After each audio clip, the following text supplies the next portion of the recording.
Шымкентте құлағы естімейтін 22 жастағы қызды 3 жігіт зорлап, бұл әрекеттерін бейне жазбаға түсірген. Бойжеткен өз еркімен шықпаса, немесе біреуге айтса, жақынын өлтіріп, үйін өртеп жіберем деп қорқытқан. Жәбірленушінің адвокаты барлық жазбамен дәлелдеме бар екенін айтты. Күдіктілер соңғы рет қызды зообақ маңына келіп тастаған. Бойжеткеннің халін көрген жандар полицияға хабарласыпты. Құқық қорғаушылар бүгін күдіктілерді қамауға алып, жәбірленушінің дәрменсіз күйін пайдаланғаны үшін іс қозғады. Ол бөлімшеге келгеннен кейін ешқандай да оперативный жұмыс жасалмаған.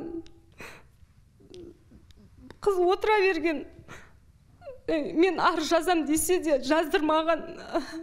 Оға дейін бізге ешқандай хабар бермеген. Қызыңыз осы жерде деп. Полицейскерлер бізге емес, бірінші жәбірленушіге емес, жәбір көрсеткен адамдардың ата-аналарын шақыртып, олар уже солармен іс бастап кеткенді.